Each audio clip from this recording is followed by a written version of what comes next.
स्वागत है आपका free study bye Lodhi sir के यूट्यूब चैनल में। मैं कृपाल लोधी। दोस्तों, आज हम आपको बताने वाले हैं लघुत्तम समापवर्ती और महत्तम समापवर्तक के शेष वाले प्रश्न। ये भी इम्पोर्टेंट टॉपिक है। इसके पहले हम लगभग 6 वीडियो लघुत्तम समापवर्ती और महत्तम समापवर्तक के अपलोड कर चुके हैं। आप हमारी प्लेलिस्ट में जाकर के या डिस्क्रिप्शन बॉक्स में वो वीडियो देख सकते हैं। स्टूडेंट्स, यदि आप हमारे चैनल पर पहली बार विजिट कर रहे हो तो प्लीज चैनल को सब्सक्राइब कर लें, दोस्तों के साथ में शेयर करें, लाइक भी करते चलें। स्टूडेंट्स, हमने लघुत्तम समापवर्त और महत्तम समापवर्तक की एक सीरीज प्रारंभ की है। उसी सीरीज में आज का ये हमारा 7वां वीडियो होगा। लगभग हम इसके 10 से 12 वीडियो अपलोड करेंगे, जिसमें लघुत्तम महत्तम से आने वाले सभी प्रश्नों को आप आसानी से हल कर पा रहे होंगे यदि आप उतने वीडियो को देख लेते हैं तो आइए दोस्तों, प्रारंभ करते हैं लघुत्तम समापवर्त और महत्तम समापवर्तक में शेष वाले प्रश्नों को कैसे हल किया जाता है। पहला, तो हम ये आपको बता रहे हैं कि शेष वाले प्रश्नों को कैसे हल करते हैं। तो सबसे पहला तो हमें क्या है कि यदि कहीं स्टूडेंट्स ऐसा लिखा है कि छोटी से छोटी संख्या, तो हम आपको पहले बता चुके कि जो छोटी से छोटी संख्या होती है ये लघु मतलब छोटा ही होता है। तो यदि किसी क्वेश्चन में छोटी से छोटी संख्या ऐसा कोई शब्द लिखा है तो हमेशा हमें क्या करना हो, वहां लघुत्तम समापवर्त ही निकालना पड़ेगा। बाकी कुछ जोड़ना है या घटाना है ये बाद में तय होता है। ठीक है स्टूडेंट्स, तो यहाँ क्वेश्चन फर्स्ट कह रहे हैं कि वह छोटी से छोटी संख्या क्या होगी जिसमें 6, 3 और 4 से भाग देने पर 2 शेष बचे। तो सबसे पहले तो आपको ये पता होना चाहिए कि छोटी से छोटी संख्या लिखी है मतलब हमें क्या निकालना, लघुत्तम समापवर्त इसमें हमें निकालना है। ठीक है, और फिर क्या कह रहे हैं, 6, 3 और 4 से यदि हम उस संख्या में भाग दें तो 2 शेष बचे। इसका कॉन्सेप्ट स्टूडेंट समझो जरा ध्यान से, एक बार हम बोल के आपको बता रहे हैं। इसका कॉन्सेप्ट ये है कि जैसे वो ये कहते कि वह छोटी छोटी संख्या क्या होगी जिसमें 6, 3 और 4 का पूरा पूरा भाग लग जाए, तो आप कहोगे कि वो लघुत्तम समापवर्त होगी, क्योंकि लघुत्तम समापवर्त में इन सभी संख्याओं का पूरा पूरा भाग जाता है और वो सबसे छोटी होती। एक बात हो गई। अब वो कह रहे हैं कि हर मतलब भाग देने पर 2 शेष बचे। तो स्टूडेंट्स, यदि 2 शेष बचेगा तो हम इनका लघुत्तम समापवर्त में पूरा पूरा भाग जाएगा।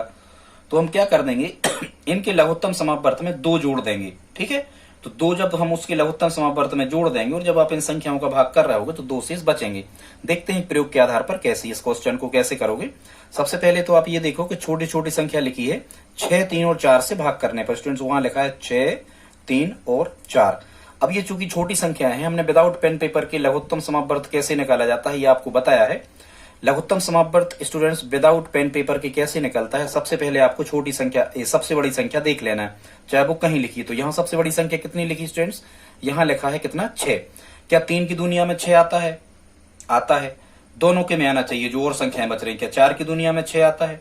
नहीं आता। 4 दूनी 8 हो रहा है डायरेक्ट। ठीक है, तो यहाँ हम क्या करते हैं, 6 का डबल कर लेते हैं। डबल टेबल ऐसे करके चेक करते जाते हैं।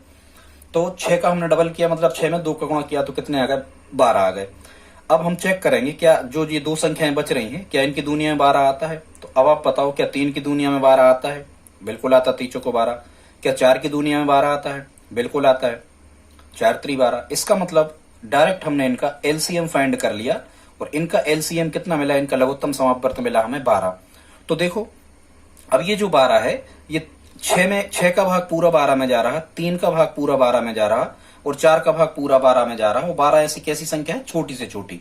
तो पहले तो हम छोटी छोटी संख्या पे पहुंच गए। अब कह रहे थे कि भाग देने पर प्रत्येक दिशा में 2 शेष बचे। तो यदि हमें 12 में भाग मतलब अब हमें ऐसी संख्या सेलेक्ट करना है कि इन सब का भाग देवे तो 2 शेष बचे। तो ऐसा करने के लिए हमें इसमें क्या करना होगा, 2 जोड़ना होगा। तो 12 और 2 कितने होंगे, 14 होंगे स्टूडेंट्स। और ये 14 ही हमारा क्या होगा, आंसर होगा। आप चेक कर सकते हो, 6 का 14 में भाग लगाओ तो 6 दूनी 12, 2 शेष बचे। 3 का 14 में भाग लगाओ तो 3 चौको 12, 2 शेष बचे। 4 का लगाओ तो 4 3 12, 2 शेष बचे। ठीक है स्टूडेंट्स, उसी प्रकार का ये क्वेश्चन है। दूसरा क्वेश्चन अब हम देख लेते हैं, इनको ऐसे ही बनाए जाते हैं। वह छोटी से छोटी संख्या क्या होगी, यहां भी लिखा छोटी से छोटी संख्या मतलब आप लघुत्तम समापवर्त ही इसमें भी हमें निकालना है। क्या होगी, जिसे 14, 21, 28 और 35 से भाग देने पर प्रत्येक दशा में 6 शेष बचे। इसका मतलब क्या होगा कि छोटी से छोटी लिखी मतलब हम इनका 14, 21, 28 और 35 का एलसीएम लोवेस्ट कॉमन मल्टीपल ये हम पहले फाइंड कर लेंगे, ये निकालेंगे। और जब हमारा लघुत्तम समापवर्त निकल आएगा तो क्योंकि लघुत्तम समापवर्त में इन सबका भाग पूरा पूरा जा रहा होगा और वह छोटी से छोटी संख्या होगी, लघुत्तम कहलाता है छोटी से छोटी। इतना आप समझ गए। और जितना भी इनका एलसीएम आएगा उसमें हम 6 जोड़ देंगे। तो अब चूंकि ये संख्याएं कुछ बड़ी लिखी हैं, 35 का दूनिया हमसे नहीं बन सकता मान के चलो जैसे, तो अब आप इनको भाग विधि से इनका एलसीएम फाइंड कर सकते हैं। कैसे? हमें निकालना है 14 का, 21 का, 28 का और 35 का। तो अभाज्य संख्याओं से हम यहाँ भाग देना प्रारंभ करते हैं। ठीक है, जैसे 2 का हम भाग लगाएंगे, 14 में जाएगा 7 बार, 21 में जा नहीं रहा तो जो कहते हो, 28 में जाएगा 14 बार, 35 में जा नहीं रहा तो जो कहते हो। फिर हम 2 से लगाएंगे तो 7 में जा नहीं रहा तो जो कहते हो, 21 में नहीं जा रहा जो कहते हो, 2 का भाग 14 में 7 बार जाएगा और 35 में नहीं जा रहा तो जो कहते हो। इसके बाद स्टूडेंट्स हम 3 का भी चाहो तो आप लगा सकते हो, क्योंकि 21 में जा रहा है लगा दो। 7 में नहीं जा रहा तो 7 जो कहते हो 21 में जाएगा कितने बार, 3 7 21, 7 बार। 7 में जा नहीं रहा जो कहते हो, 35 में जा नहीं रहा जो कहते हो। अब आप सीधा 7 का लगा दो या 5 का लगा सकते हैं, सिक्वेंस में बढ़ो आप। 2 का हो गया 3, अगली आवाज 5, तो 5 का लगा दो। 7 में जो जिनमें भाग जाता नहीं स्टूडेंट्स वो जो कहते हो लिखी जाती है, और 5 का 35 भाग 7 बार जाएगा। और जब आप यहाँ चूंकि अभाज्य जा गई मतलब प्रक्रिया समाप्त हो गई, पर एक एक प्राप्त कर लिया करे। ठीक, 7 से जब भाग कर रहे हैं एक एक आ रहा होगा। यहाँ हमें इन सब का क्या करना है, गुणा करना है। जब हम इनका लघुत्तम समापवर्त निकाल रहे होंगे, जब अपन इनका एलसीएम निकाल रहे होंगे तो ये मिलेगा 2 गुणा 2 गुणा 3 गुणा 5 गुणा 7। और ये सब लिखना नहीं होता स्टूडेंट्स, यही कर लिया जाता है। ठीक है, 2 दूनी 4, 3 12, 12 पंचे 60 और 60 गुणा 7 4 42, मतलब कितना आ रहा होगा स्टूडेंट्स, ये 420 आ रहा होगा। कितना आ रहा होगा, 420 आ रहा होगा। तो अब आप देखो ये 420 इनका एलसीएम बना। अब आप देखो कि 14 का 420 में पूरा भाग जाएगा, 21 का जाएगा, 28 का जाएगा और 35 का जाएगा। लेकिन उनने क्या कहा था स्टूडेंट्स, उनने कहा था कि हर प्रत्येक दशा में 6 शेष बचे।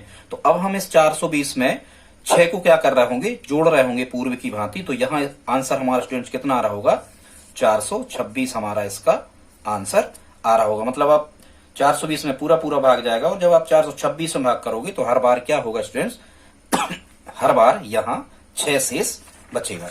ठीक है स्टूडेंट्स, अगले क्वेश्चंस को अब हम देख लेते हैं। और ये हमारा आज का जो रहेगा ये टाइप 2 वाले क्वेश्चन होंगे, आज की वीडियो के टाइप 2 होंगे। पहले तो हम कई प्रकार के क्वेश्चंस इस टाइप के जो आने वाले हैं आपको करवा चुके हैं। तो ठीक है स्टूडेंट्स, अब अगले टाइप के क्वेश्चंस को देखते हैं। ये कुछ अलग टाइप के कैसे हैं, जैसे कि यहां कह रहे हैं कि वह छोटी से छोटी संख्या क्या होगी। मतलब निकालना तो हमें छोटी से छोटी संख्या ही है, जिसे 20, 25 और 30 से भाग देने पर क्रमशः 8, 13 और 18 शेष बचे। ठीक है स्टूडेंट्स, क्या शेष बचे, 8, 13 और 18 शेष बचे। तो वह छोटी से छोटी संख्या क्या होगी। ये कुछ स्टूडेंट्स अलग कहना चाहिए अलग टाइप के क्वेश्चन है। इनको कैसे करते हैं तो आइए देख लेते हैं। छोटी छोटी संख्या का अर्थ तो आप समझ ही रहे होंगे कि छोटी से छोटी का मतलब क्या है, आपको क्या निकालना हमेशा, छोटी से छोटी का मतलब है हमेशा आपको क्या निकालना, लघुत्तम समापवर्त ही इसमें हमें निकालना होता है। अब आप क्या करोगे इसमें, एक चीज जरा ध्यान से समझना। ठीक है स्टूडेंट्स, हाँ पेन मिल गया। कह रहे हैं यदि 20, 25 और 30 से भाग दिया जाए तो क्रमशः मतलब 20 से भाग दें तो 8 शेष बचेगा, जब हम 25 से भाग देंगे तो 13 शेष बचेगा और 30 से भाग देंगे तो 18 शेष बचेगा। ठीक है, हालांकि आप चेक भी कर सकते हो ऑप्शन निकाल करके, पर वो ज्यादा टाइम टेकर हो जाता है, ज्यादा टाइम आपको उसमें लग जाएगा, तो आप नहीं निकाल सकते उसको, समय की भी बचत हमें करना होती है। तो स्टूडेंट्स इस प्रकार के क्वेश्चंस को हम क्या करते हैं, सबसे पहले इसमें हम क्या देख लेते हैं कि जैसे हम कहें कि 20 में से यदि हम 8 घटा रहे होंगे स्टूडेंट्स, तो 20 में से 8 घटाएंगे तो कितना आ रहा होगा, 12 आ रहा होगा। जब हम 25 में से 13 घटा रहे होंगे तो कितना आ रहा होगा, तो भी यहां पर 12 ही आ रहा होगा।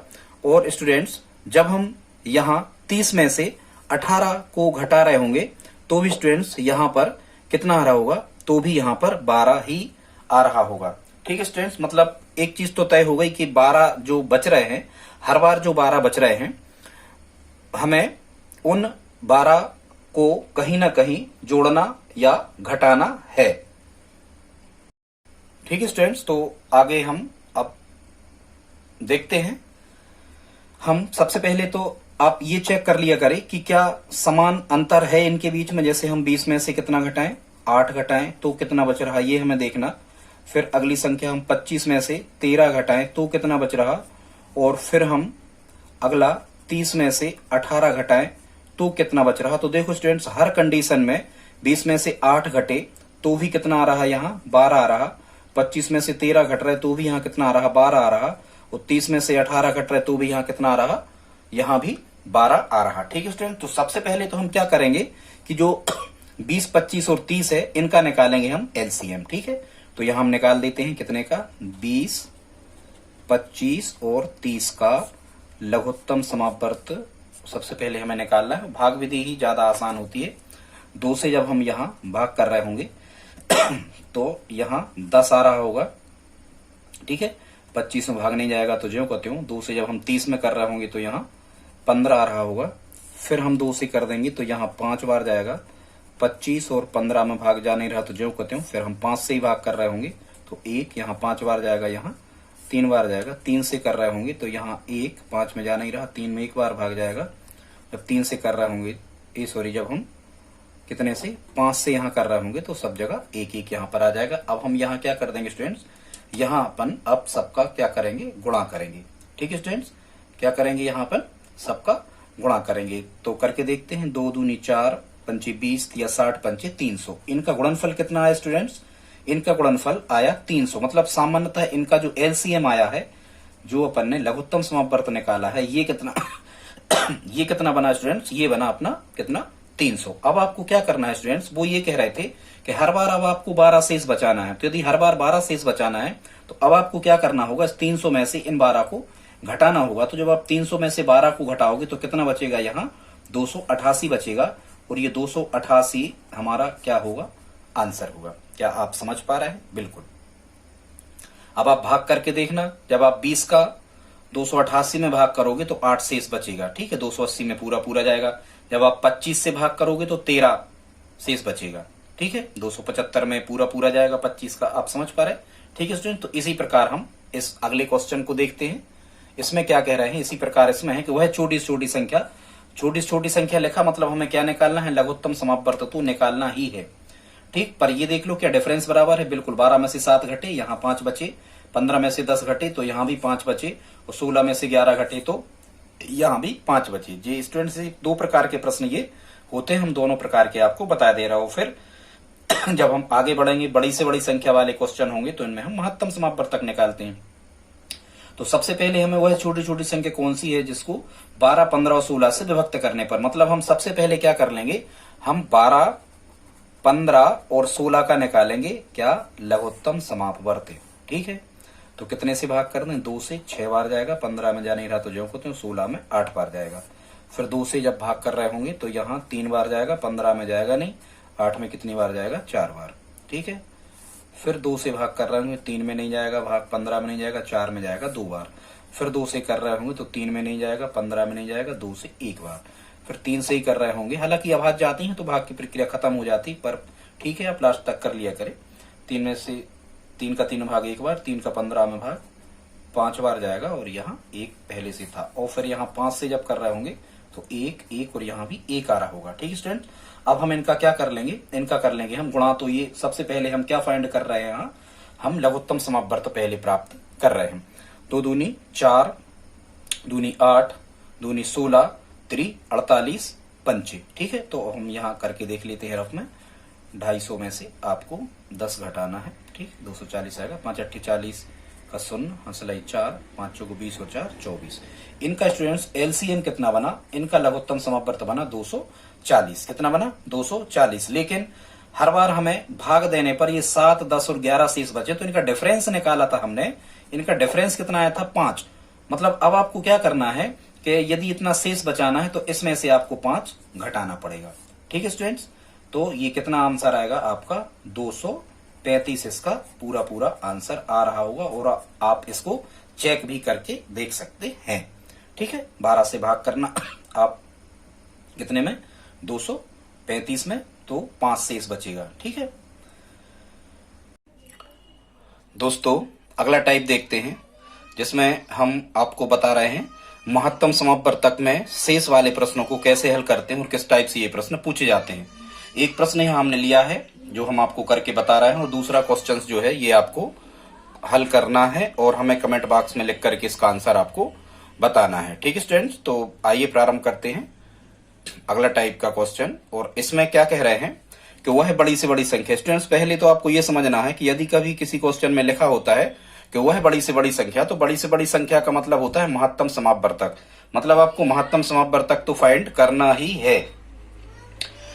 ठीक है दोस्तों, कह रहे हैं वह बड़ी से बड़ी संख्या कौन सी है जिससे 1657 तथा 2037 में भाग यदि उस संख्या से दिया जाए तो क्रमशः 6 और 5 शेष बचे। मतलब जब हम 1657 में उस संख्या से भाग दे रहे होंगे तो 6 शेष बचेगा और जब हम 2037 में उस संख्या से भाग दे रहे होंगे तो 5 शेष बचेगा। तो स्टूडेंट्स बड़ी से बड़ी संख्या में हमें निकालना होता है महत्तम समापवर्तक, लेकिन यहां वो ये कह रहे हैं कि जब हम 1657 में भाग देंगे तो 6 शेष बच रहा होगा और 2037 में भाग देंगे तो 5 शेष बच रहा होगा। तो हमें ये शेष यदि नहीं बचे तो हमें क्या करना होगा, पहले ही से हम 1657 में से 6 घटा ले रहे और 2037 में से 5 घटा ले रहे और जो भी हमें फाइंड हो रहा होगा, जो प्राप्त हो रहा होगा, उसका हम महत्तम समापवर्तक निकाल देंगे, वही हमारा आंसर होगा। तो हम देख लेते हैं। सबसे पहले हम 1657 में से, क्रमशः का मतलब जो पहले लिखा है वो पहले, 1657 में से हम यहाँ 6 को माइनस कर रहे होंगे और स्टूडेंट्स यहां हम कर रहे होंगे अगला 2037 में से 5 को माइनस कर रहे होंगे।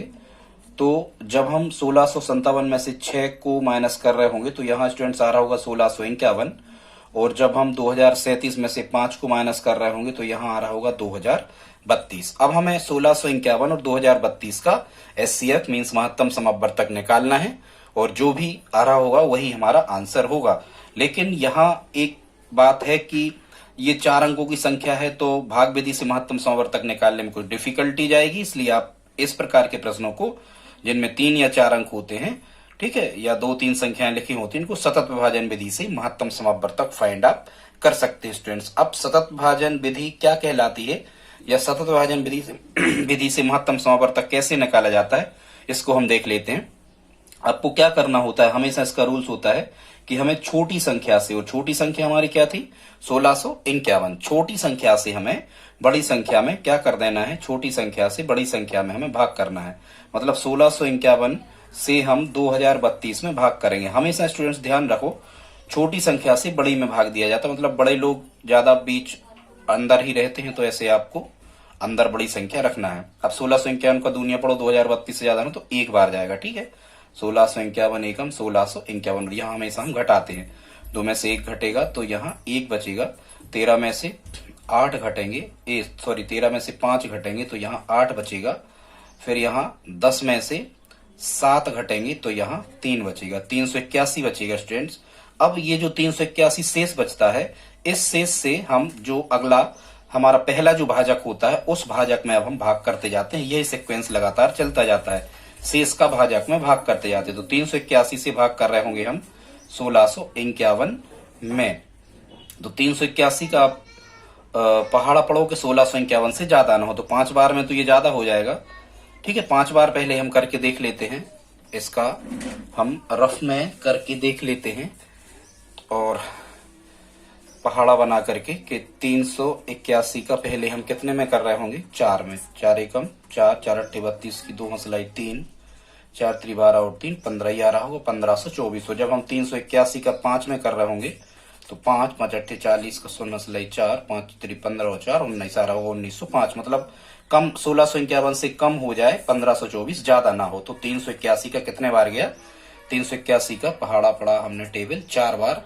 तो कितना आया 19, 4 बार में कितना आया 1524। तो यहाँ हम लिख रहे होंगे 1524। फिर यहाँ हमें घटा देना हमेशा, 11 में से 4 घटे तो यहाँ 7 बचे, 5 में से यहाँ 3 घटे तो यहाँ 2 बचे और 6 में से 5 घटे तो कितना बचा, 1 बचा। तो 127 यहाँ बच गया। अब जो शेष बचा 127, इसमें जो जस्ट उसका पिछला जो भाजक था 381, अब हम इसमें कर रहे होंगे 381 भाग 127 से। तो 127 103 327 381, मतलब 3 बार कटेगा, ठीक है। तो 127 3 कितना आ जाएगा 381। यहाँ जब हम घटा रहे होंगे तो यहाँ कुछ नहीं बचेगा। तो यहाँ स्टूडेंट शेष रिमाइंडर कितना बचा अपना 0। शेष जहां 0 बचता है तो इस सतत विभाजन विधि में जो अंतिम विभाजक होता है, सतत विभाजन विधि में स्टूडेंट्स जो अंतिम विभाजक होता है वही क्या कहलाता हमेशा, HCF। तो अंतिम विभाजक यहाँ 127 था, मतलब इसका हाईएस्ट कॉमन फैक्टर या महत्तम समापवर्तक कितना निकला, 127 निकला।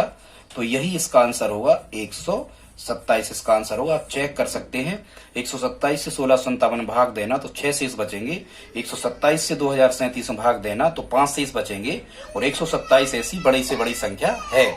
अब स्टूडेंट्स आपको क्या करना है, एक क्वेश्चन हमने इसी टाइप का आपके लिए करने के लिए दिया है, क्वेश्चन नंबर 2। इसको आप हमें कमेंट बॉक्स में लिख करके बताएं। क्वेश्चन हम पढ़ के सुना देते हैं। वह बड़ी से बड़ी संख्या कौन सी है जिसके द्वारा 3026 तथा 5053 को भाग देने पर क्रमशः 11 तथा 13 शेष बचे। Option A 50, option B 35, option C 45, option D not none of these.